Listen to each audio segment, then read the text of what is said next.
Amen. This week has been Holy Week, and we've seen the story of Jesus' Passover, his dying on the cross, his resurrection, his Palm Sunday, everything we've seen between this Holy Week. And we just want to just commemorate that as Easter Sunday, which is Resurrection Sunday.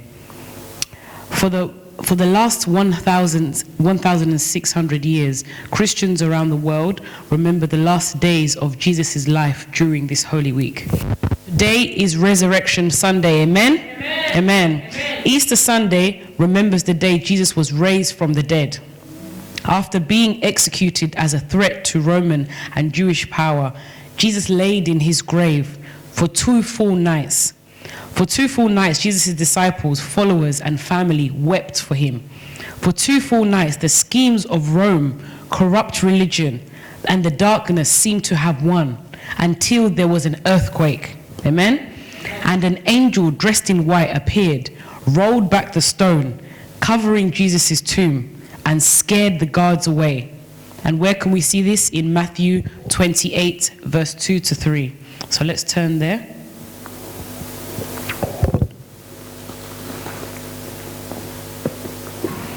Matthew 28,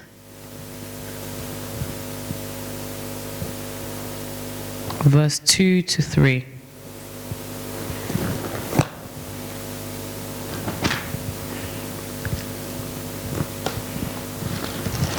Okay, Matthew 28, I'm reading from the King James Version. In the end of the Sabbath, as it began to dawn toward the first day of the week, came Mary Magdalene and the other Mary to see the sculpture. And behold, verse 2, and behold, there was a great earthquake, for the angel of the Lord descended from heaven and came and rolled back the stone from the door and sat upon it. His countenance was like lightning, and his raiment white as snow. And for fear of him, the keepers did shake and became as dead men. Amen? Darkness can never comprehend the light. The light will always overpower darkness. It goes on to say, at sunrise, a group of women approached Jesus' tomb to embalm his body. So embalm, they were just basically wrapping his body. By that time, you know that his body would have smelt. That's in Mark 16, verse 1 to 2. But as they approach, they see that Jesus already. Mark 16, verse 4. And inside the tomb is an angel dressed in white. Amen? Inside the tomb is an angel dressed in white. Thank you. The angel says, "Don't be alarmed. You are looking for Jesus, the Nazarene, who was crucified. He is risen." Amen. He is not here. See the place where they laid him. Mark 16, verse 6. The angel then tells these women, leave the cemetery and tell Jesus' disciples what they have seen, that Jesus is alive. Amen. Amen. But before they could get very far, Jesus appears and immediately they bow before their king. This is in Matthew 28, verse 8 to 9. With his grave behind him, Jesus is now king of both life and death. Amen? He conquered death and he's now risen and he's alive. Hallelujah. And he remains the only person in human history to have risen from the dead, never to die again. Later, Jesus tells his disciples that he has been given all the authority in heaven and on earth, and he is with them.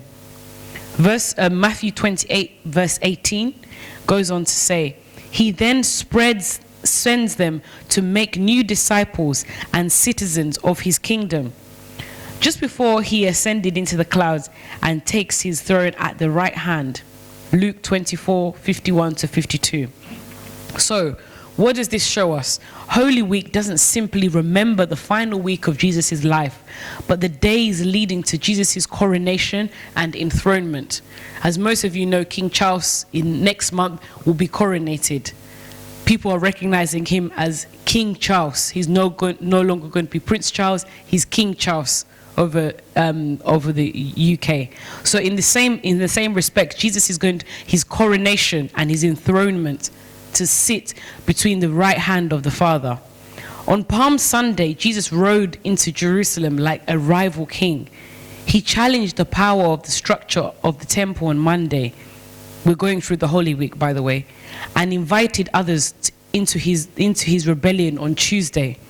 On Wednesday, Jesus was anointed with perfumed oil, like his forefather, King David. Like a monarch, on Thursday, he announced a new covenant treaty with God.